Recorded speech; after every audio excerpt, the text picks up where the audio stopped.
Bonsoir. Bonsoir à toutes et à tous.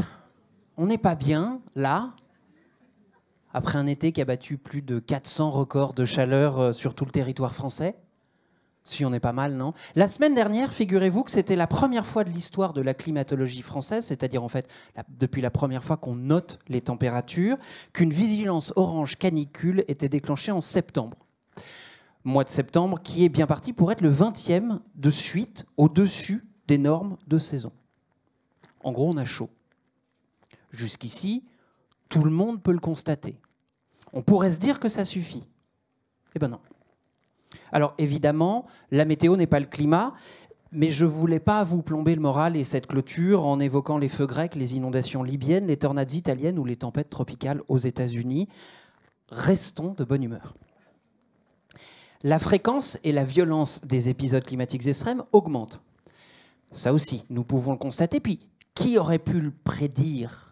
Sinon le GIEC, depuis à peu près 1988. Le GIEC qui, quand même, année après année, rapport après rapport, s'échine à mesurer, à tenter d'anticiper et surtout à alerter, quasiment en vain. La science ne semble pas convaincre. Certains, d'ailleurs, voudraient encore débattre du dérèglement climatique, un peu comme si c'était d'une opinion, pendant que d'autres ressassent sur des plateaux TV les vieux arguments fallacieux de la surpopulation ou de l'exemplarité française, le fameux « on n'est que 1% des émissions, alors ça va ». Ce qui est non seulement moralement abject, mais en plus scientifiquement complètement con. Alors, le réel ne semble pas convaincre non plus. Et ça commence à nous poser très sérieusement problème. Le dérèglement climatique est pourtant partout. Nous le sentons dans nos chemises, nous le voyons dans les paysages, nous le goûtons dans les légumes récoltés de plus en plus tôt. Et bientôt, nous n'aurons plus de vin. L'heure est grave. Mais cet été, sur Twitter, le hashtag #caniculemoncu persistait. Et de nombreux utilisateurs et utilisatrices étaient encore très heureux de poster leurs photos de Jean Moulin de la Côte de Bœuf. Alors évidemment, celles et ceux qui osent tout, c'est même à ça qu'on les reconnaît, mais enfin quand même, ils et elles sont assez nombreuses. Alors il est normal que les moyens et les conséquences de la transition écologique soient débattus, mais l'impératif de cette transition devrait s'imposer. Après tout, la préservation des conditions d'habitabilité de la planète pourrait être une base commune, un élan collectif, voire même un espoir partagé. Et pourtant, ce n'est pas le cas. L'écologie divise énormément nos sociétés et nos efforts, pendant ce temps-là, ne sont pas suffisants. D'ailleurs, dans le triptyque pouvoir public, entreprises, citoyens, si les entreprises ont commencé à s'emparer du sujet, les pouvoirs publics ne semblent pas à la hauteur et il y a encore un immense écart entre le déclaratif et les actions prises par les citoyens et les citoyennes. Alors si ni le rationnel ni le réel ne suffisent à nous mobiliser collectivement, peut-être que la culture peut faire naître cet indispensable consensus. Reste à définir ce qu'est l'écologie culturelle et surtout à voir comment, concrètement, elle peut permettre de se l'approprier. Pour tenter de répondre à ces questions, merci d'accueillir la directrice des rédactions de Bayard Jeunesse, Madame Delphine Solière, la directrice générale de la Fondation BNP Paribas et responsable du mécénat, Madame Isabelle Giordano, la présidente de Clear Channel France, Madame Bouteina Araki, le directeur général de l'Opéra National de Bordeaux, Monsieur Emmanuel Ondré, mettez-vous là si vous voulez bien, je vais juste me mettre là, moi, de mon côté, et le cofondateur de la plateforme Sator et l'un des auteurs du manifeste pour une écologie culturelle, Monsieur Pierre Gilbert. Pierre, installez-vous là, et moi, je ne vais pas m'asseoir. C'est très bien là, regardez, c'est très bien, je les vois, je vous vois, c'est formidable. Merci beaucoup d'être avec nous pour cette clôture, pour un thème qui est capital et pourtant pas très clair. C'est-à-dire qu'il faut quand même qu'on sache un peu ce que c'est que l'écologie culturelle. Et je voudrais qu'on revienne sur cette expérience aussi frustrante que déconcertante pour n'importe qui, et j'imagine que dans cette salle, vous êtes nombreux et nombreuses à avoir déjà essayé d'expliquer la réalité du dérèglement climatique à quelqu'un qui en doute. Alors on pourrait se dire, il fait 36 degrés la première semaine de septembre. Voilà. Et pourtant, il y a encore un vrai débat. Il y a encore certains, en tout cas, qui voudraient le faire vivre. Pierre Gilbert, c'est là un des points de départ de votre livre, dont vous êtes le co-auteur, qui s'appelle Manifeste pour une écologie culturelle, qui est de dire le rationnel ne suffit pas. Comment est-ce qu'on s'explique que la science ou ce qu'on constate ne suffisent pas à convaincre les gens? Bonsoir. Bon, on n'est jamais déçu avec toi, c'est pas une petite question. Alors, comment dire? Effectivement, l'être humain est un animal émotionnel bien plus que rationnel. L'émotionnel, ça bouffe le rationnel au petit-déj. Et pour comprendre ça, et à mon avis c'est important de l'expliquer, il faut quelques petites notions, peut-être à la fois de neurosciences et de psycho. Alors ça va prendre 2 minutes, mais c'est important à mon avis. Je vais schématiser à outrance, évidemment, mais en gros, votre cerveau se divise en 2 entités superposées, votre conscient et votre inconscient. Votre inconscient brasse 10 000 fois plus d'informations par seconde que votre conscient. Votre inconscient, c'est votre pilote automatique, c'est une sorte de programme de disque dur qui engramme tout un tas de programmes qui vous simplifient la vie à outrance. Et s'il fallait conscientiser nos moindres faits et gestes, on serait un peu des robots. Je pense que l'espèce n'aurait pas survécu très longtemps. Si je fais pause et que je vous demande de regarder où sont vos mains, elles sont à un certain endroit, vous n'avez pas conscientisé que vos mains sont là. Voilà. 99,74% des décisions que vous prenez par jour, des 35 000 décisions que vous prenez par jour, le sont de manière inconsciente. Une fois qu'on a compris ça, la puissance de l'inconscient, il faut comprendre un autre truc, qui est que le langage de l'inconscient, c'est à la fois les émotions et les images. L'inconscient, il est analogique. Il associe une image à une émotion. Je suis dans la savane, je vois un tigre, j'y associe un bon coup de noradrénaline, cortisol, un bon coup de stress, vaut mieux pour moi. Et on a été conçus comme ça. Donc, une fois d'ailleurs qu'on touche du doigt la puissance de l'image associée à l'émotion, on rajoute une petite spécificité qui est humaine, mais pas seulement, qui est que les images mentales ont le même effet sur l'inconscient que les images perçues. Si dans votre lit le soir, en fermant les yeux, vous repensez à votre dispute avec votre chéri de la veille, vous allez y associer une émotion. Si vous faites de la méditation, de la visualisation, vous allez ressentir des émotions. Donc ça, c'est un petit élément qui est important et qui explique aussi pourquoi, typiquement, tous les grands textes sacrés, vous prenez la Bible, le Coran, le Tao Te Ching, etc., tous les grands textes spirituels, quelque part, sont un assemblage de métaphores et de paraboles. La Bible, c'est particulièrement le cas. Une métaphore, on associe une image à une information. Et du coup, cette information, elle a d'autant plus d'impact émotionnel, puisqu'on y a associé une image. Tous les grands pédagogues utilisent des métaphores, associent des images à l'information. Janco, il vous a fait comprendre la thermodynamique grâce à ses métaphores. Giraud, il vous a fait comprendre l'économie grâce à ses métaphores, etc., etc. C'est le secret de tous les grands pédagogues. Et on touche du doigt aussi, par ça, l'importance du récit et de ce que c'est qu'une culture commune. On peut aussi définir ce que c'est qu'une culture commune comme un ensemble d'images et d'émotions associées à ces images partagées. Voilà, nous, on est dans une culture judéo-chrétienne, on a un corpus d'images et d'émotions partagées, on a vu les mêmes séries, etc. etc. Donc, quand on comprend tout ça, quand on comprend la puissance de l'émotion par rapport à la raison c'est tout petit, c'est le cerveau conscient, par opposition au cerveau inconscient, c'est votre petite voix que vous avez dans la tête, le cerveau conscient. C'est ce qu'on confond généralement avec le « je suis ».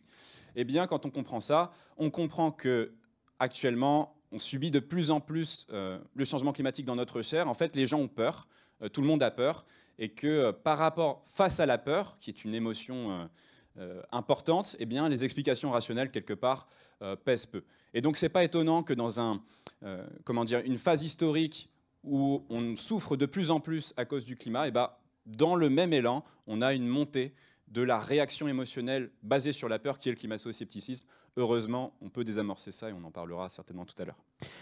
Vous évoquiez à l'instant le rôle fondateur des récits communs, donc des mots et des images. Je n'irai pas jusqu'à dire que J'aime lire est la Bible de tous les jeunes de France, mais presque, on a tous à un moment et toutes lu un J'aime lire. Et donc ça me permet, Madame Solière, de vous interroger, vous, sur la manière dont vous allez traiter ce sujet climatique. Vos lecteurs et vos lectrices sont ce site particulier qui vont de 18 mois à 18 ans. Comment est-ce que vous leur, j'allais dire, formulez ces images-là collectives, sachant quand même que chaque mois, ils sont près de 5 millions. Donc on est là sur un impact considérable. Comment est-ce que vous leur parlez d'écologie ? Alors en fait, je suis très sensible à ce que vous avez dit sur l'histoire du tigre dans la savane et de la réaction émotionnelle de la peur qu'on peut avoir, parce qu'un enfant de 18 mois qui découvre dans Poppy un tigre, et il ne sait pas ce que c'est déjà, s'il a 3 ou 4 ans dans Pomme d'Api, il va trouver que ça ressemble à un gros chat très mignon, mais pour l'instant, il n'est absolument pas dans cette sensation de peur. Donc nous, le parti que nous avons chez Bayard Jeunesse, c'est à la fois d'être persuadé de notre responsabilité de médiateur et d'aller expliquer en fonction de chaque tranche d'âge quel est le besoin de comprendre la planète, de comprendre la nature et de comprendre le vivant. Donc pour cela, on va utiliser chaque moyen, et beaucoup effectivement passe par le récit. La responsabilité que nous avons avec Jamir, elle est colossale, effectivement, elle nous dépasse complètement. C'est d'aller proposer, en fonction de ce que l'enfant peut percevoir, donc en le connaissant parfaitement, une vision. Pour les tout petits, ça va être déjà de comprendre les couleurs de la nature, de comprendre les plantes, les interactions entre les plantes et les animaux, de faire cette éducation-là, déjà de comprendre que l'être humain n'est qu'une partie d'un grand écosystème, c'est déjà poser les bases d'une écologie forte. Après, évidemment, plus on grandit en tranche d'âge, plus on va travailler différemment. À Jamir, effectivement, c'est la fiction qui va porter une conscientisation du monde. C'est vrai aussi à Je bouquine, mais Okapi ou Phosphore, qui sont des magazines pour les collégiens et les lycéens, là, on va proposer une structuration de la pensée. Et ce qui est particulier à l'âge de l'adolescence, et on le voit aussi avec un magazine Oui Demain Ado que Isabelle connaît bien, on essaye aussi d'être porteur de solutions. Parce que rien n'est plus terrible quand on a 15 ans, de savoir que le monde va s'effondrer et qu'on leur dit « Non, t'es trop jeune, rentre chez toi, tu ne peux rien faire ». Donc c'est vraiment d'essayer de porter à leurs yeux une analyse et des solutions dans lesquelles eux vont pouvoir agir. Et ça, c'est aussi notre rôle de médiateur et de mise en relation. Et donc ça signifie également partir de celles et ceux qui vont nous écouter, contrairement à un discours qu'on peut avoir l'habitude de tenir, qui est de dire « j'ai lu le rapport du GIEC, voilà ce qu'il vous dit ». Tant qu'on reste dans ce rôle crucial de l'émotion, comme vous nous le rappeliez tous les deux, l'art y a évidemment une place très importante. Monsieur André, pardon, Emmanuel, je vous avais promis. Comment est-ce que ça s'incarne à l'Opéra national de Bordeaux? Comment est-ce qu'on fait de l'écologie à l'opéra? Bonsoir. C'est un peu l'histoire que vous mentionnez, c'est-à-dire... je suis arrivé à Bordeaux, qui est une maison vénérable. C'est le 2e opéra de France après Paris, qui a une histoire prestigieuse, mais c'est une maison traditionnelle. Ça fait 2 ans que j'y suis. J'aurais pu dire que l'écologie, c'est pour après. Quand j'ai trouvé mes marques, quand on se connaît, quand on a mis en place un RSE. Et en fait, j'ai senti que la crise que nous connaissons, le doute que tous les opéras connaissent aussi aujourd'hui, pourquoi faut-il financer des opéras? Qu'est-ce qu'ils apportent pour la société? Certains en doutent, moi j'y crois. C'est l'occasion, en fait, en situation de crise, au moment où les financements posent question, d'être encore plus créatif. Et d'interroger aussi la psychologie de l'artiste. J'aime beaucoup, Pierre, ce que vous dites sur l'artiste. Il est au cœur de ce questionnement, de ce balancier entre l'émotion et la raison.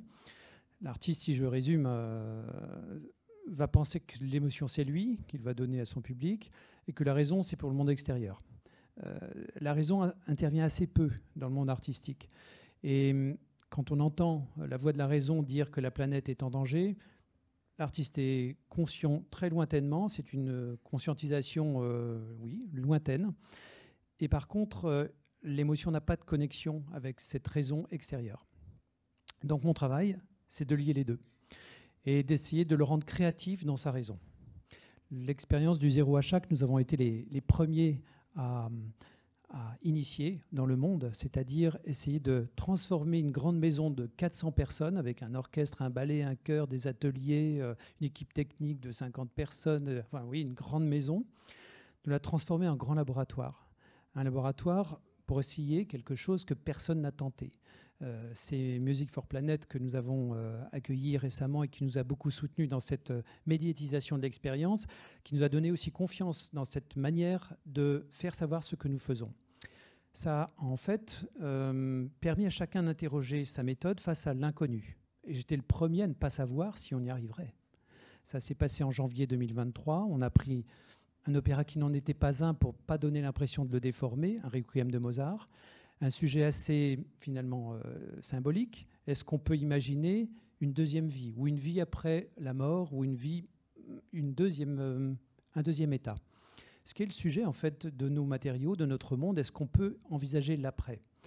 Alors, bien sûr, le sujet est magnifique. Un metteur en scène, Stéphane Braunschweig, a accepté de tout concevoir dans cet inconnu.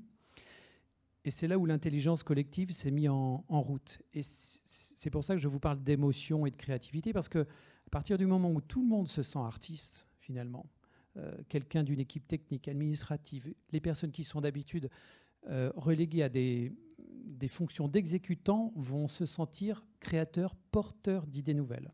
C'est pour ça que l'intelligence collective s'est mise en route à cause de l'inconnu. Et c'est ça la force que l'on observe maintenant, c'est-à-dire que l'équipe s'est soudée grâce à cet inconnu qui a été réussi. Ils ont un rôle modèle assez exemplaire et valorisant. Et surtout, on essaye d'imaginer l'opéra de demain. Je ne dis pas que c'est la solution pour tout, mais c'est une solution qui est belle. Avec un contrat de départ que j'avais posé, on ne devait pas le deviner. Quand vous êtes dans le fauteuil et vous voyez le spectacle du Requiem de Mozart, vous ne devez pas imaginer que c'est du zéro achat. Vous ne devez pas imaginer que absolument rien n'a été acheté. Et ça a mis l'opéra, qui d'habitude est toujours considéré comme un art sur un piédestal, une sorte de temple institutionnel qui représenterait l'ordre et la tradition, ça l'a mis en état de faiblesse finalement, puisque ne consommant plus, n'achetant plus, ne jetant plus, nous étions en situation de dépendance avec des partenaires à trouver. Donc on était humble à aller travailler avec d'autres maisons, des ressourceries, des mécènes, des entreprises, des lieux d'enseignement pour nous dire qu'est-ce qu'on pourrait se donner comme savoir-faire, comme matériaux. Ce qui est intéressant également, c'est qu'on comprend dès lors que l'écologie culturelle est une culture du faire. C'est-à-dire qu'on entreprend, on trouve des solutions, on les cherche, on co-responsabilise. Pardonnez-moi, je voudrais rebondir sur ce que vous venez de dire, sur cette idée d'inventivité, de se mettre en dépendance vis-à-vis de ses partenaires. Pour un lieu culturel, on peut le comprendre, ces synergies globales. Pour une banque, c'est un peu moins évident, Madame Giordano. Ça veut dire quoi l'écologie culturelle pour BNP Paribas? Ça veut dire fondation. Ça veut dire ce levier extraordinaire, ce coup de pouce incroyable qui permet d'agir et de faire vivre la juste transition. Moi, je suis fascinée depuis 2 ans que je suis arrivée effectivement à la fondation BNP Paribas de constater le rôle et surtout le pouvoir qu'ont énormément d'associations. On a en France, on a en Europe, on a dans le monde entier quantité de gens qui se retroussent les manches et qui sont dans des associations ou dans des fondations qui aident les associations et qui sont là pour vraiment faire cette transition qu'on espère effectivement juste et solidaire et soutenable. Donc effectivement, quand vous parliez de lire le rapport du GIEC, quand vous parliez d'être ou non de bonne humeur, moi je ne suis pas de bonne humeur, effectivement, surtout à l'annonce de ce qui se passe aujourd'hui en Libye et ce qui se passera encore demain en termes de catastrophe environnementale. Mais je me dis qu'il y a quand même des moyens d'espérer, puisque c'est ça, hein, et quand on parle avec des jeunes, il s'agit aussi de leur donner peut-être pas des solutions, mais en tout cas des moyens d'espérer. C'est aussi de se dire qu'on peut compter sur la responsabilité d'un tissu associatif qui est qui est peut-être pas visibilisé comme il se devrait. Et ça, c'est aussi la responsabilité des entreprises. Quand on est une banque, quand on est une première banque européenne, donc effectivement qui finance énormément d'entreprises par son statut, qui dit grande banque dit grande responsabilité. C'est la responsabilité justement du monde du privé de financer via les associations et les fondations, de financer un certain nombre d'acteurs de la société civile qui vont permettre cette transition. Et par ailleurs, c'est aussi en interne une possibilité d'agir. Qui dit grande banque, dit pouvoir, dit argent, dit possibilité d'agir en interne pour se transformer, pour devenir une entreprise véritablement verte, engagée, responsable. Je ne vous décris pas un monde de bisounours. Je ne vous dis pas qu'on a tous tout fait tout bien. moi, je découvre aussi le monde du secteur privé. Mais je vois aussi sa capacité d'agir, de se transformer, de prendre des décisions, de se dire on va faire des investissements plutôt, on va changer, voilà, on va faire un turning point et on va essayer d'aller plutôt financer des énergies renouvelables. Ça, ce sont des engagements qui datent de quelques mois, qui n'ont peut-être pas été assez visibles là encore, mais je trouve que c'est intéressant de voir où est le pouvoir, comment transformer le pouvoir. Et une dernière chose, pour moi, le pouvoir, il tient dans des alliances, dans des nouvelles alliances. C'est pas les gentils d'un côté et les bons de l'autre. C'est pas les gros banquiers d'un côté et les gentils citoyens de l'autre. C'est tous ensemble. Secteur privé, pouvoir public, citoyen, avec cet énorme pouvoir qu'ont les citoyens. Je vous donne juste une petite anecdote. Il y a quelques années, mon voisin de bureau à France Inter s'appelait Mathieu Vidard. Et on prenait souvent un café à la machine à café, comme beaucoup de collègues. Et j'ai fait ça pendant 5 ans. Aujourd'hui, mon voisin de bureau ne s'appelle pas Mathieu, il s'appelle Robert. Il y en a une autre qui s'appelle Elisabeth, une autre s'appelle Antoine, et un autre, voilà. Il y en a beaucoup qui ont plus ou moins l'âge de Mathieu Vidard, mais qui ont surtout les mêmes convictions. Il y a quelqu'un qui parlait des 3 C. Il y a le consommateur, il y a le citoyen. Ils ont beaucoup de pouvoir. Mais le collaborateur, puisque c'est comme ça qu'on les appelle, moi je parle de salariés, ils ont aussi beaucoup de pouvoir. Et surtout, ils ne se divisent pas en tranches. Moi, je suis écolo, je suis féministe. Je ne suis pas féministe et écolo de 8h du matin à 9h, pile au moment où j'arrive chez BNP Paribas. Je ne deviens pas une autre, et puis je suis encore une autre maintenant où je vous parle. Donc, je suis toujours écolo et féministe. Et ce que je constate, c'est que moi, quand je parle avec mes voisins de bureau, ils sont, je crois, 200 à bosser à la RSE et à vraiment, tous les matins, essayer de se dire comment je fais en sorte qu'il y ait peut-être un peu plus de trains hydrogène chez SNCF? Comment je fais en sorte qu'il y ait peut-être un peu plus d'entreprises à impact ou d'entreprises à mission? Comment est-ce que je fais en sorte que la stratégie climat soit totalement alignée sur l'accord de Paris? Vous voyez, je trouve que ça, c'est une manière de se dire on agit quand on est un citoyen, quand on est un collaborateur et quand on est dans l'isoloir avec son bulletin de vote. Et excusez-moi d'être longue, mais peut-être le dernier truc aussi qu'on pourrait se dire, en plus des alliances, en plus du rôle des citoyens, en plus du rôle des salariés, c'est d'inviter, puisque effectivement dans les récits, on voit bien que c'est compliqué de faire passer des messages. On le fait par la raison, on le fait par l'émotion, et je suis comme vous, je cherche un moyen de faire en sorte que tout le monde comprenne l'importance de ce que dit le GIEC. Et on peut le faire par le cinéma. Bon, là aussi, ça a été ma passion et ça l'est toujours, ça coule dans mes veines. Je pense vraiment qu'on peut changer les mentalités, les comportements avec Don't Look Up, avec les films d'Al Gore, avec Demain de Cyril Dion. J'en ai fait l'expérience à plusieurs reprises. Donc on peut jouer aussi de ces récits. Quelqu'un disait, après la révolution de l'écologie, la deuxième révolution qui est en marche, c'est la révolution des récits, par des grandes plateformes, etc., où vraiment, par le cinéma, on peut arriver à changer les choses. Et c'est la manière dont on raconte les choses, si possible, sans caricature, avec un minimum de nuances, qu'on peut trouver des moyens quand même d'avancer et d'espérer. Et l'écologie culturelle, elle est là. Donc elle est présente vraiment un peu partout. Et elle peut reposer, comme vous nous le disiez, sur effectivement plusieurs formes. Ça me permet, Madame Araki, de me tourner vers vous. Clear Channel, c'est un afficheur. Est-ce que ça veut dire qu'aujourd'hui, on doit considérer que la publicité, c'est de la culture ? Alors oui, puis pas forcément qu'aujourd'hui, mais depuis toujours. Si je me réfère à ce qui a été mentionné par Pierre tout à l'heure, si on se dit que la culture, finalement, c'est un ensemble de valeurs et de représentations qu'on a en commun, alors oui, forcément, la publicité extérieure peut-être encore plus que d'autres, c'est un élément de notre culture et de notre culture populaire. Et c'est très important, vous savez, l'année dernière, on a publié un livre qui s'appelle « En haut de l'affiche », où on a retracé 100 ans d'histoire de création publicitaire en France. Et c'est très, très parlant parce qu'on voit à la fois comment ces créations étaient un miroir de valeurs, un instant T et de représentation et de sensibilité, et en même temps comment la publicité a, à de nombreuses reprises, anticipé des tendances et influencé. Donc bien évidemment, la publicité extérieure, c'est un outil culturel formidable. C'est un outil formidable parce qu'il s'adresse à tous et il s'adresse à tout le monde en même temps. Et ça, c'est pas neutre. C'est un média qui est gratuit, qui est démocratique, qui est inclusif. Et il s'adresse aux personnes âgées, aux jeunes, aux femmes, aux hommes, aux gens favorisés, moins favorisés, au même moment. Et donc oui, c'est un élément de culture. Et ce qui est intéressant avec un outil comme ça, c'est qu'il a fait la démonstration de sa puissance. Alors on peut se dire, et je sais que beaucoup se posent la question de faut-il continuer à faire de la publicité? Peut-être que la publicité, c'est pas bien.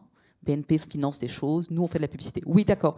Mais si cet outil-là est puissant, et s'il a la capacité à engager et à transmettre des messages, alors il y a une formidable opportunité à utiliser un support comme celui-là pour aider à faire évoluer justement les représentations qu'on a.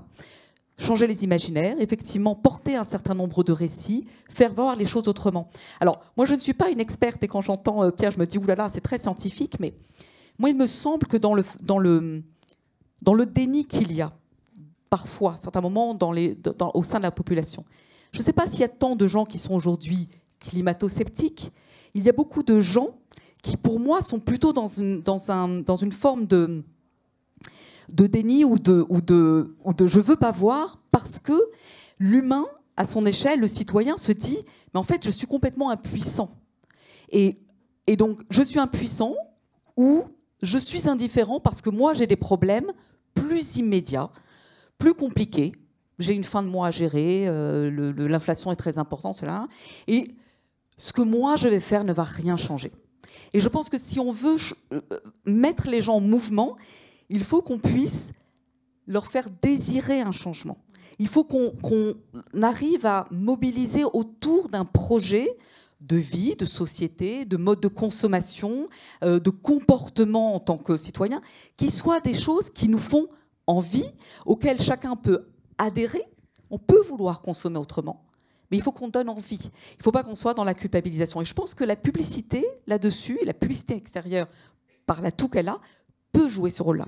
Mais vous évoquez quand même là un paradoxe assez fort, c'est qu'il faut vendre des récits, mais en parallèle quand même, il faut vendre des produits. Oui. Et donc, comment est-ce que vous alliez les deux? C'est-à-dire, est-ce qu'on n'est pas là dans une certaine forme de limite de l'exercice ou une forme nouvelle de greenwashing qui consisterait à dire « Ah oui, je vous vends des produits, mais je vous vends des produits dans un récit de responsabilité ». C'est-à-dire, comment, au fond, on peut comprendre une écologie culturelle qui est pleinement imbriquée dans ce modèle et ce système qui la rend nécessaire.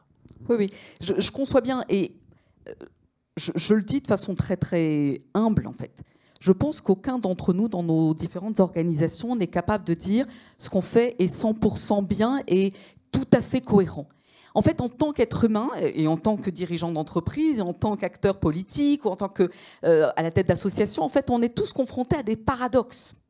Et donc, oui, le modèle économique d'une entreprise comme celui de Clear Channel, c'est de faire de la publicité, et donc de porter le discours de marque qui cherche à vendre des produits, des services. Et c'est essentiel, parce que c'est comme ça qu'on gagne de l'argent. C'est aussi ce qui permet de financer, et je pense qu'on ne le sait pas toujours, mais des infrastructures qui sont utiles pour le citoyen, c'est-à-dire des abribus, des bancs, des panneaux d'information municipales, etc. On redistribue aux collectivités, donc on a un rôle social qui est très très important. Mais on a besoin de cet argent-là. Et non seulement on a besoin de faire de la publicité pour gagner de l'argent et donc d'encourager une forme de consommation, mais en plus, nous n'avons pas la capacité arbitrairement de choisir qui nous affichons ou pas. Et ça, c'est important de le savoir. Donc ça n'est pas très simple.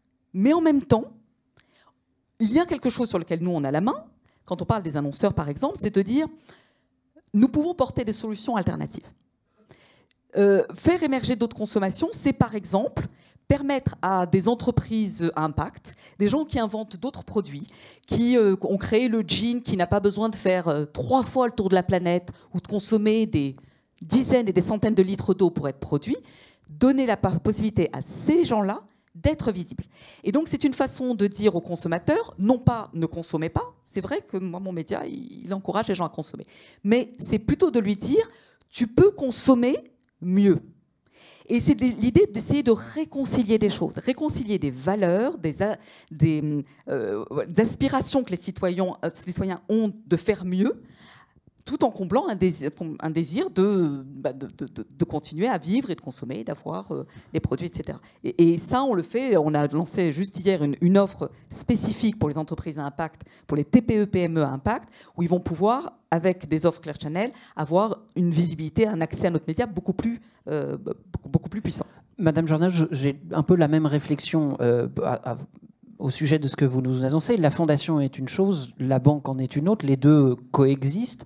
Reste quand même que BNP Paribas étant la première banque d'Europe, elle a aussi le portefeuille le plus carboné d'Europe.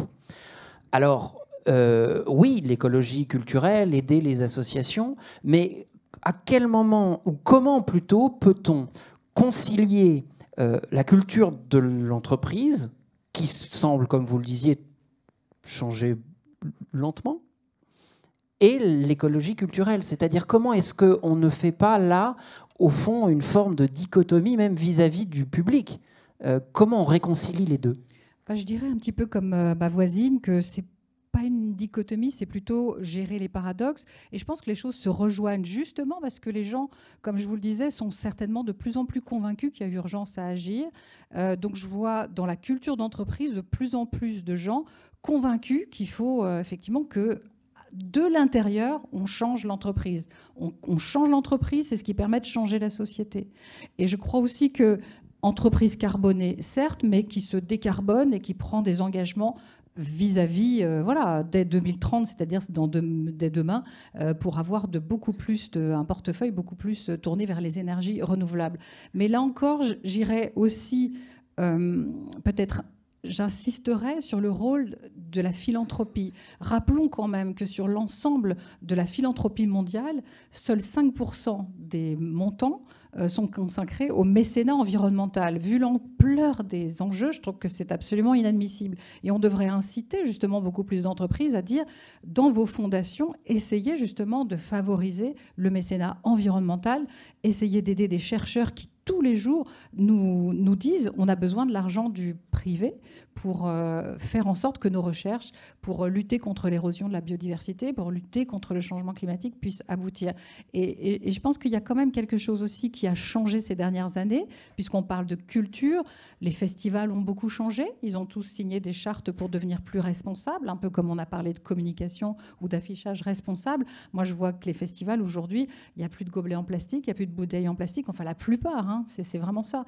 J'étais récemment à Chamonix à Cosmo Jazz qui permet de monter des pianos dans les montagnes. Il y a 2000 personnes qui assistent à un concert. Il n'y a pas un gobelet en plastique. La montagne est nickel après le concert. Donc vous voyez, je pense qu'il y a aussi des démarches individuelles et qui passent aussi par la culture. Et cette histoire de désir, de réenchanter, de permettre de comprendre la complexité du monde, mais de comprendre aussi la beauté du monde, elle passe par des festivals, par des musiciens, par des peintres, par des artistes de toutes sortes qui vont nous raconter le monde d'une manière peut-être plus désirable. Et moi, je trouve qu'effectivement, on devient certainement plus écolo en écoutant Sting en train de chanter ou en écoutant, en allant voir une pièce de théâtre.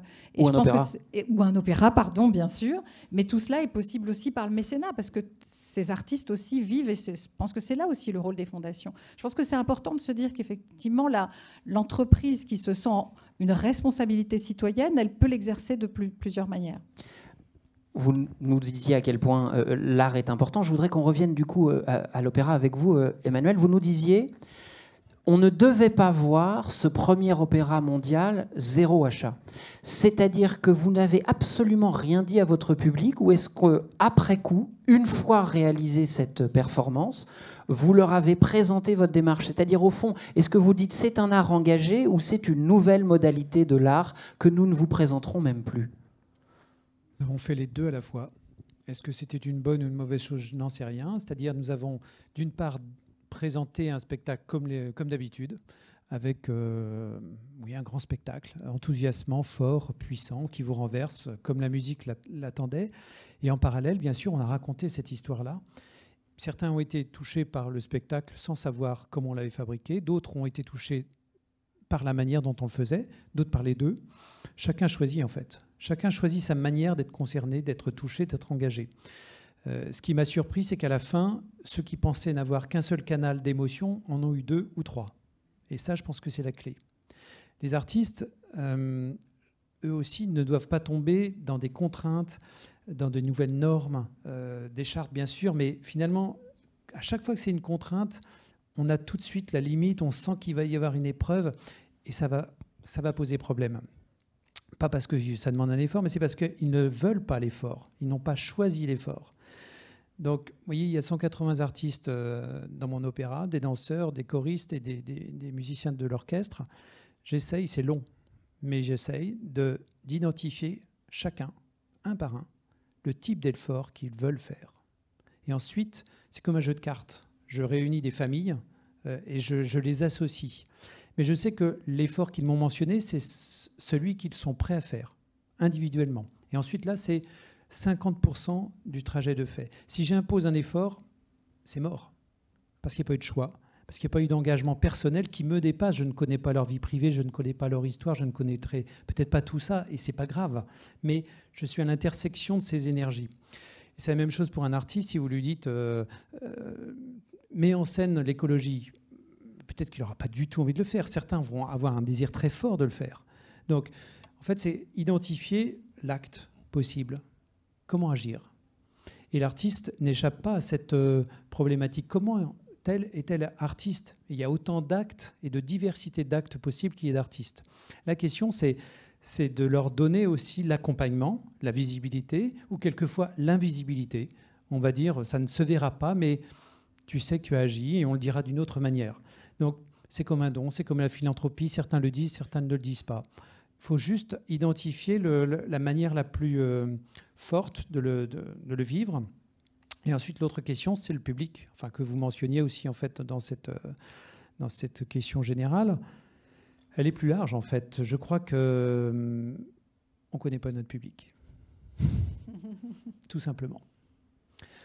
C'est une des grandes questions. On pense tous qu'on n'a pas le temps, on le quantifie, on fait des études de public, maison de disques, radio, on a des chiffres, on a des courbes, on a tout ça. Mais en fait, c'est très difficile, c'est impossible d'arriver à une somme de récits personnels qui croiserait un récit que vous essayez de mettre sur scène pour parler du spectacle vivant. C'est pourtant là que ça se joue, c'est-à-dire dans cette finesse. Ceux qui ont théorisé cette approche, qui n'est pas récente, hein, celle des droits culturels, viserait à dire « n'ayons pas peur de perdre du temps dans la connaissance mutuelle et programmons, faisons de l'art pour des gens. » Bien sûr pour soi, pour d'autres, mais aussi pour des gens. Essayons de faire sens l'un pour l'autre. Ça, c'est un exercice, oui, c'est vrai, qui prend du temps, mais qui donne du sens. À chacun de le mesurer comme on le souhaite. Mais je pense que ça permet aussi de sortir du consumérisme, du produit, bien sûr. On vend, nous aussi, comme vous vendez des campagnes. Nous aussi, on vend des billets, on vend des spectacles. Il y a des succès, des échecs. Mais il y a le sens à côté de tout ça. Combien de temps on passe pour voir le sens, comprendre le sens qu'un spectacle a produit sur les personnes? En fait, quasiment pas. Et même les artistes, quand vous les interrogez sur leur public, ils n'osent pas dire qu'il y a une grande partie de narcissisme. Et quelquefois, ce qui compte, c'est d'avoir des salles pleines, de sentir des énergies. Et souvent, ce sont des mots très, très lointains qui vont dire la musique se passe de mots. Il y a un côté un peu messianique. Je pense que retrouver, comme je vous vois qui pas nous écoutez... un artiste narcissique, ça me paraît... Non, c'est vrai, c'est inconcevable. Impossible. Enfin, c'est... Vous voyez, vos rires, déjà, ça produit une part de réaction en vous. Il y a une part de narcissisme dans le journalisme aussi, hein, je vous le dis de manière assez claire. J'aurais pas osé. Mais bien sûr, mais en même temps, c'est normal, nous sommes sur une scène, on arrive avec des idées ou des actes ou une manière d'être qu'on pense peut-être utile, ou alors un peu narcissique, pourquoi pas, assumons-le. Mais c'est cette question du sens. Et ça prend du temps. Et c'est pas grave de prendre du temps, d'être aussi dans ce temps long, plutôt que d'être dans une frénésie du résultat. Vous disiez à l'instant, et c'est capital, il ne doit pas y avoir de... Allez-y, nourrissez notre narcissisme. Vous le disiez à l'instant, vous vouliez agir sans contrainte. Vous ne vouliez pas forcer les gens à faire quelque chose. Et Madame Solière, ça me fait penser que votre lectorat a une autre spécificité, c'est que ce n'est pas nécessairement lui qui achète. C'est-à-dire que vous devez aussi convaincre les parents d'acheter ces produits-là pour éventuellement même les lire à leurs enfants. Est-ce que ça signifie, par exemple, que vous ne parlez pas d'écologie en elle-même? Est-ce que, de peur de brusquer le public en disant bah voilà, on a fait un Astrapi spécial, on va tous crever, ou pardonnez-moi, c'est un peu trop facile, mais Phosphore, notre invité du mois, ou de la semaine d'ailleurs, Sandrine Rousseau, c'est-à-dire comment est-ce que vous contourner des blocages qui peuvent exister encore sur ces sujets-là? Oui, il y a des vrais blocages et on a des blocages. On est aussi, nous, dans des paradoxes, hein, parce que quand on fait le bilan carbone de la presse jeunesse, on devrait disparaître en tant que papier. Or, nous, nos parents, les parents qui achètent nos magazines, le font parce qu'ils souhaitent protéger leurs enfants des écrans, en tout cas les éloigner momentanément, leur donner une autre source d'apprentissage et de culture, et donc de passer par le papier. Donc nous, déjà, on est un peu coincés là-dedans. On est aussi coincés par des parents qui, effectivement, on se rend compte à chaque fois qu'on les rencontre, considèrent qu'un certain nombre de mots sont piégés ou sont chargés de manière politique. Effectivement, le mot écologie l'est particulièrement. Donc nous, on a tout un travail en fonction de chaque magazine. Les journalistes travaillent en collaboratif, mais aussi beaucoup en lien avec les enfants pour essayer de trouver d'autres manières, d'autres mots, effectivement, pour parler de ces sujets-là, pour conscientiser les enfants sans affoler et sans dire, effectivement, on va tous crever. Et en fait, on se rend bien compte, à chaque fois qu'on va discuter avec des parents, qu'ils nous remercient pour ce travail-là, parce que justement, on va parler d'écologie. Par contre, on est partenaire d'un prix d'éducation nationale formidable sur les éco-délégués. Ça, ils trouvent ça super. Bon, à part qu'on leur demande un petit peu trop de travail à la maison parce qu'il faut trier les bouchons un peu mieux et couper l'eau quand la douche est trop longue. Parce qu'évidemment, les enfants, eux, ils n'ont pas toutes les présupposés que nous avons. Et quand on leur propose des petits moyens d'action pour agir dans la famille, ils vont le faire très naturellement parce que pour eux, c'est normal. On évoque là tous les paradoxes. Évidemment, la question ne se posait pas, nous ne serions pas là pour tenter d'y répondre. Pierre, vous aussi, il y a un paradoxe, en plus d'être l'un des co-auteurs de ce livre merveilleux, qui est extrêmement beau, qui est très très bien mis en page, et dont le propos est absolument lumineux, et je ne dis pas ça parce que je suis le directeur de la collection, il est édité.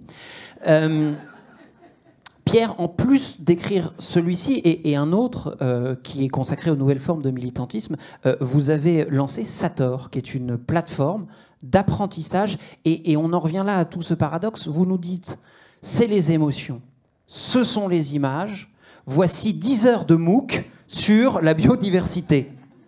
Est-ce qu'il faut comprendre que l'un ne peut en fait finalement pas aller sans l'autre ? C'est-à-dire, est-ce qu'il faut une base pour comprendre ou, après tout, les lecteurs et les lectrices de Madame Solière, ils n'ont pas le MOOC et ils comprennent aussi parce qu'il y a des images, parce qu'il y a des récits. Comment, là aussi, on combine les deux ? Absolument. De toute façon, il ne faut pas opposer raison et émotion. Les deux vont toujours ensemble. Peut-être qu'une voie de quête personnelle ou spirituelle, c'est justement apprendre à discerner, apprendre à recevoir ses émotions, et notamment les émotions négatives, pour les transmuter en émotions positives. C'est la voie de l'alchimie ou du Tao, mais en aucun cas, l'un ne va pas sans l'autre.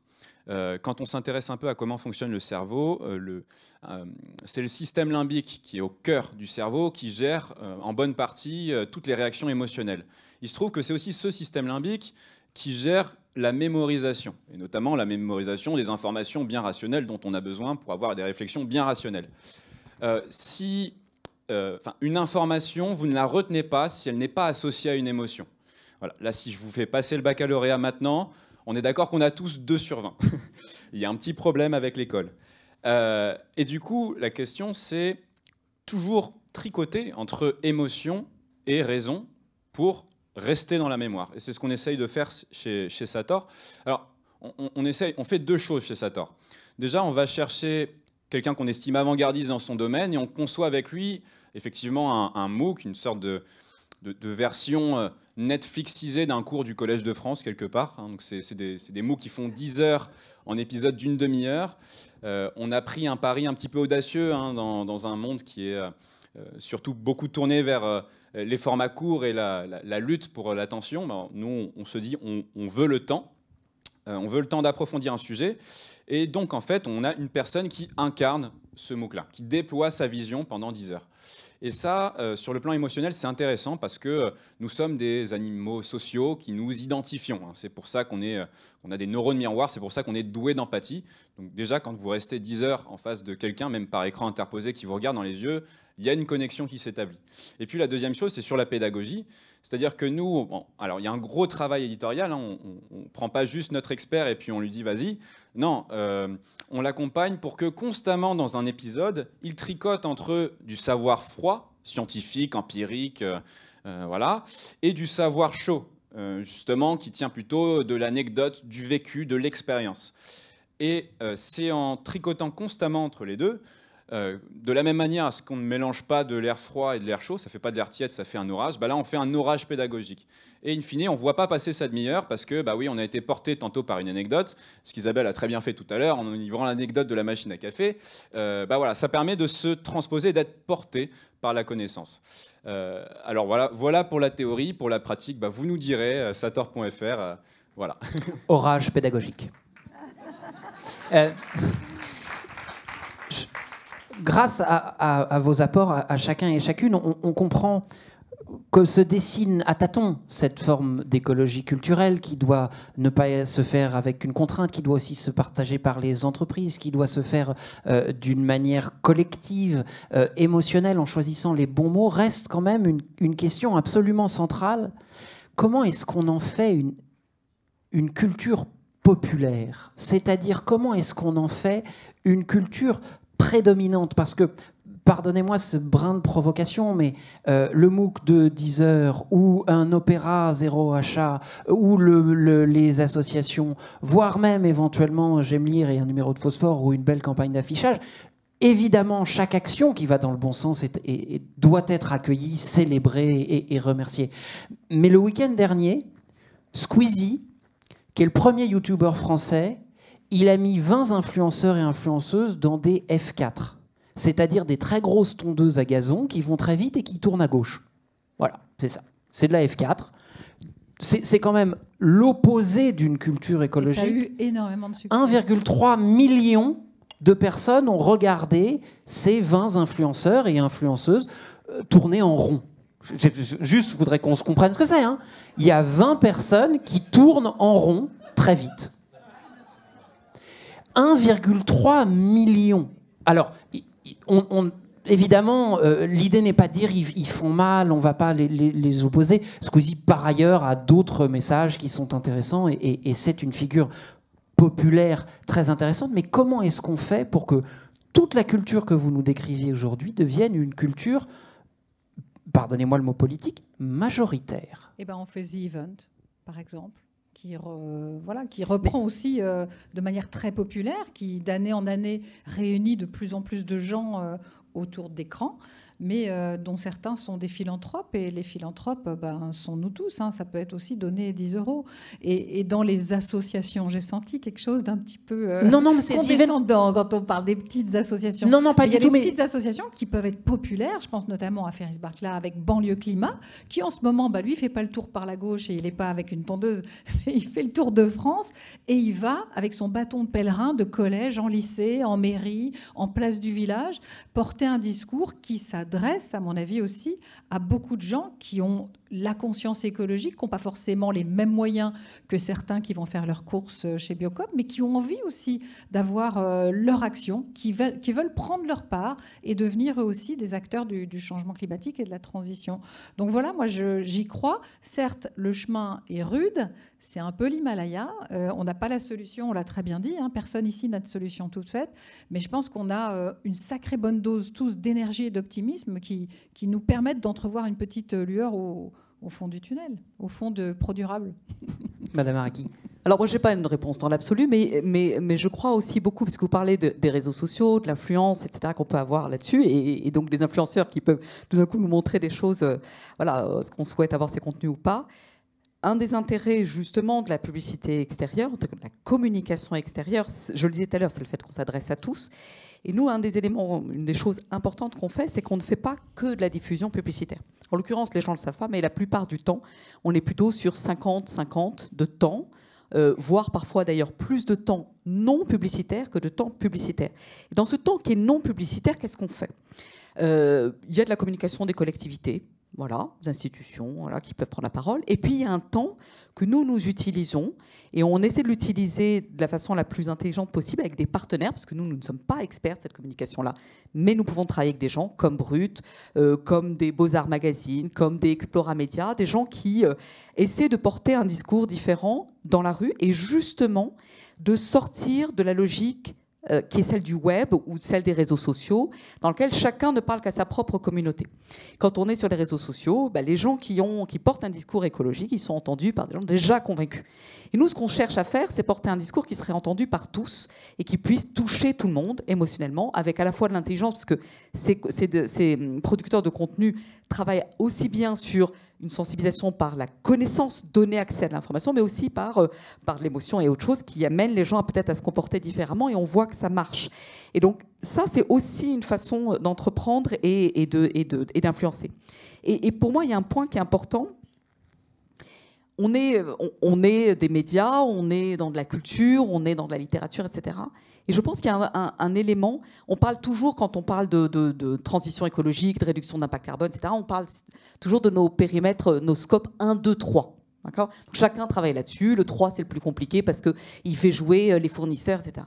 Et je pense que quand on est un média ou quand on est voilà, dans le registre de l'art ou de la presse, de la littérature, etc., en fait, on a aussi un scope 4. Et ce scope 4, c'est l'influence, c'est-à-dire quels sont les comportements qu'on engendre, qu'est-ce qu'on produit comme effet sur les autres, et donc quel est l'impact carbone qui résulte de l'influence que j'ai sur le citoyen. Et pourquoi je dis ça ? Simplement pour dire qu'en fait, ce scope 4, pour moi, il faut l'adresser comme le scope 1, 2 et 3. Il ne faut pas imaginer qu'on va faire un grand soir et que tout d'un coup, pouf, on bascule à 100%. Ça n'a pas de sens. Il faut imaginer pour moi que ce scope 4, c'est aussi un domaine qu'on doit adresser avec une trajectoire. On s'est dit qu'on allait réduire nos gaz à effet de serre de temps à horizon 2030, etc. Ok, là aussi, réfléchissons à comment on peut travailler ce scope 4 avec une trajectoire, des étapes et une ambition de se dire aujourd'hui, dans ce que je génère, j'ai encore un impact qui n'est pas toujours positif par rapport à la planète. Comment je fais pour que dans 5 ans, puis dans 8 ans, dans 10 ans, en fait, ce que je produis est majoritairement quelque chose de positif.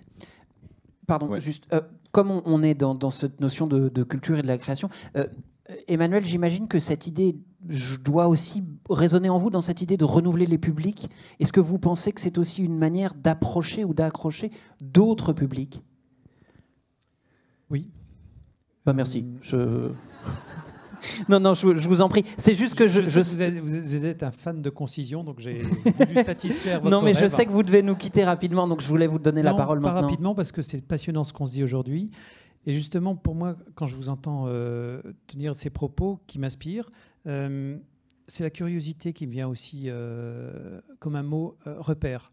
C'est-à-dire, je suis là parce que je suis aussi curieux de ce que vous faites, de ce que vous pensez, de ce que on peut tous faire. J'ai discuté avec beaucoup de personnes, même si je suis resté que 3 heures aujourd'hui. Ça m'a donné plein d'idées. Je ne sais pas ce que je vais en faire encore. Je sais pas. Un opéra. Pourquoi pas ?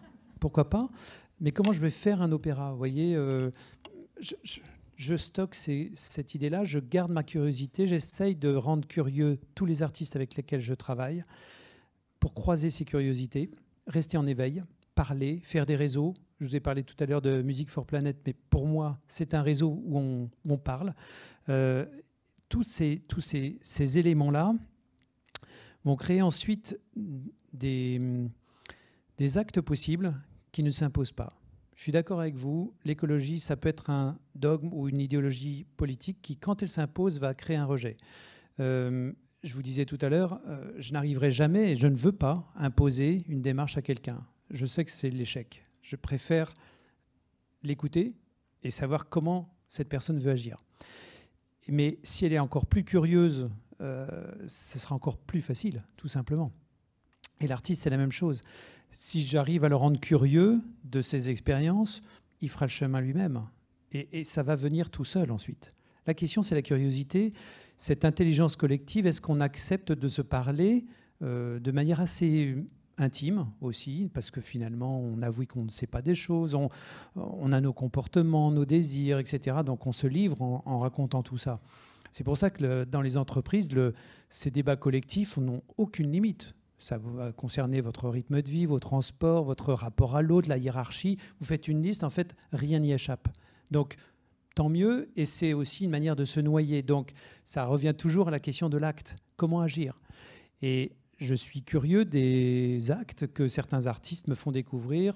Un artiste qui fait une tournée en vélo, comme Raphaël Merlin, une artiste qui est pourtant une des plus grandes chanteuses aujourd'hui, qui ne prend que le train. Et je ne le savais pas, mais ça fait 15 ans qu'elle fait ça.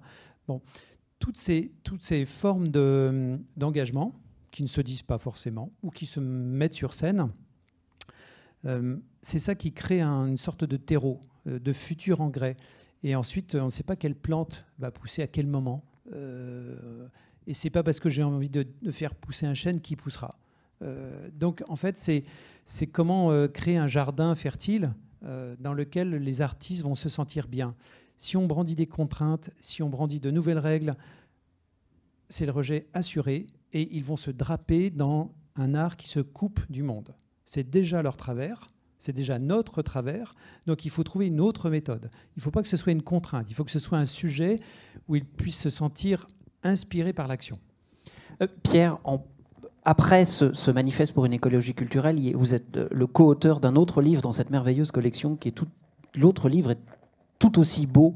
Et il est d'ailleurs, les deux sont en vente ici, à Produrable, je vous le dis comme ça en passant. Ils seront même disponibles juste là, à la sortie. On a mis une table avec des livres dessus. Et Pierre se fera une joie d'ailleurs de vous signer les livres si vous le voulez. Bon, on parle d'une prime ou... Non, enfin, on en parlera après. Non, mais Pierre, dans l'autre livre dont vous êtes l'un des co-auteurs, part justement de ça, de cette idée que exercer une contrainte trop forte se coupe des gens. Et dans ce livre, vous souhaitez l'avènement d'une écologie pop, d'une pop écologie. Est-ce que c'est ce dont on est en train de discuter là? C'est de se dire, en fait, arrêtons de dire aux gens, vous faites mal, donnons-leur à voir ce qu'ils peuvent faire de mieux. De toute façon, on a tous nos expériences personnelles ici. Vous savez très bien que, par exemple, dans le cadre du couple, vous ne changez jamais l'autre. Parfois, l'autre peut changer pour vous, mais vous ne changez jamais l'autre. C'est vrai aussi en politique. Donc c'est là où, effectivement, passer par l'inspiration, parfois, c'est beaucoup plus efficace que passer par la contrainte. Et peut-être que pour ça, à mon avis, il faut comprendre un truc assez important qui est le rapport au changement. Parce que, en fait...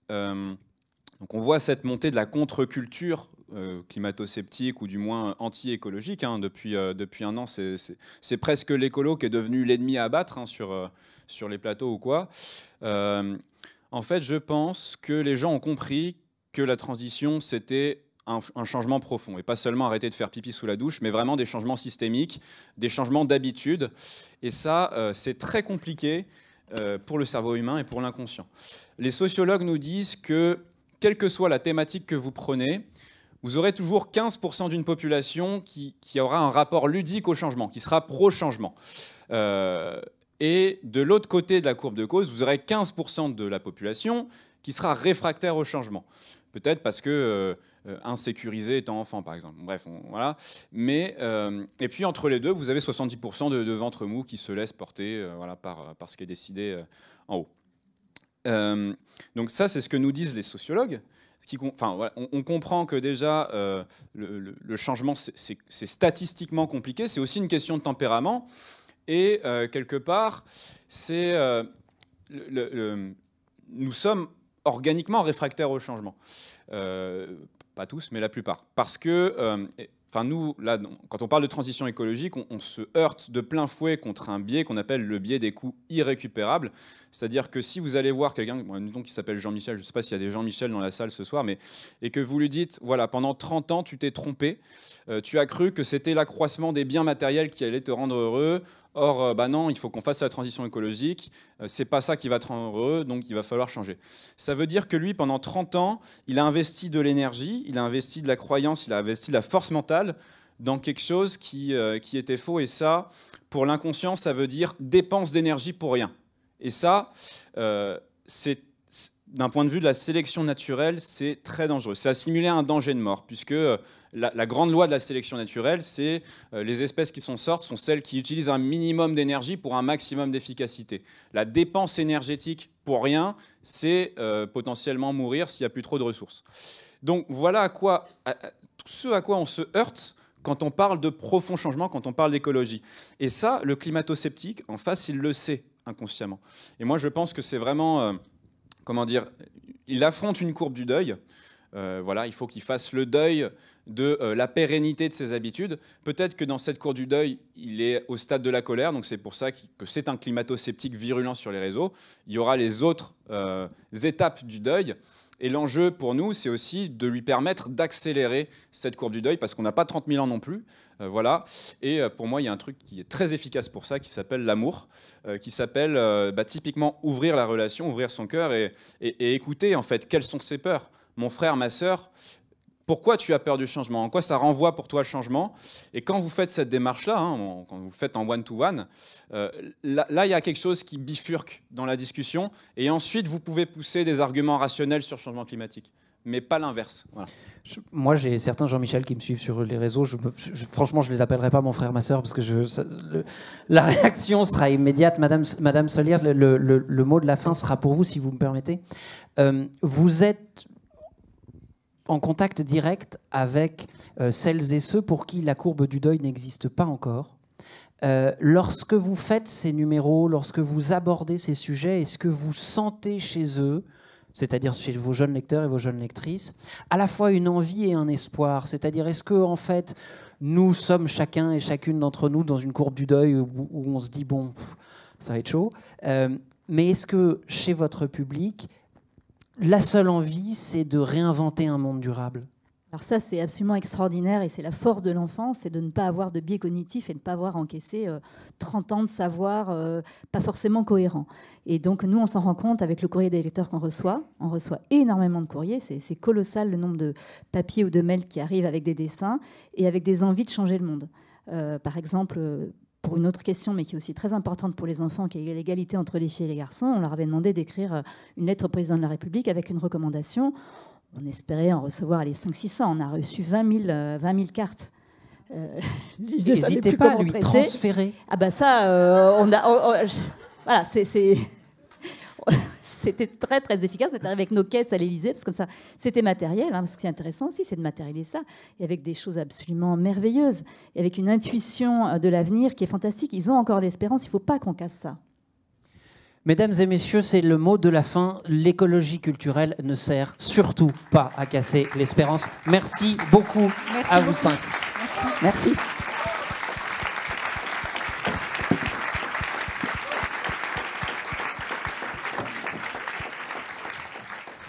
Et c'est un